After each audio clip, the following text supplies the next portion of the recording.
Family में फिर आ गया एक नई कहानी के साथ। यह कहानी पीरू नाम की लड़की की है।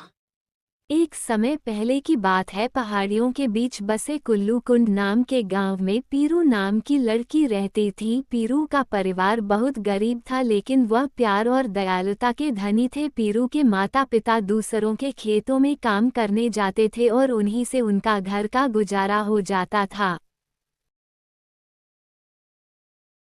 पीरू नदी के किनारे बैठी थी और सोच रही थी कि मैं अपने माता पिता की मदद कैसे करूंगी, लेकिन वो कुछ करना नहीं चाहती थी। वह ये सब सोच रही थी कि उसे कहीं से आवाज़ सुनाई दी। फिर उन्हें पूछा कौन है। उसे आवाज़ ने पीरू से कहा कि मैं तुम्हारी मदद करना चाहती हूँ, मगर तुम्हें भी मेरी मदद करनी होगी। पीरू बोली तुम हो कौन। वह बोली मैं जल की देवी हूँ। पीरू ने बोली कि आप मुझसे क्या चाहती हैं।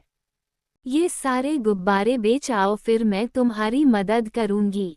पीरू गुब्बारे लेकर चली गई और गांव-गांव में जाकर उसने सारे गुब्बारे बेच दिए। बेचते बेचते उसे शाम हो गई। पीरू अगले दिन नदी के किनारे आई और बोली है जल की देवी, आपके सारे गुब्बारे मैंने बेच दिए, ये लीजिए आपके पैसे। ये पैसे मेरे नहीं है, ये पैसे तुम्हारे हैं। पीरू ने बोला कि यह पैसे मेरे कैसे हुए, आप तो बोल रही थी कि आप मेरी मदद करेगी। जल की देवी ने कहा मैंने तो तुम्हारी मदद कर दी, कैसे की मेरी मदद। जल की देवी ने कहा कि तुम हमेशा सोचती रहती हो कि मैं अपने माता पिता की मदद करना चाहती हूँ, लेकिन तुम कुछ करना नहीं चाहती। पीरू जल की देवी की बात समझ गई और उसने जल की देवी को धन्यवाद किया और बोली कि अब मैं हमेशा काम करूंगी और अपने माता पिता की मदद करूंगी।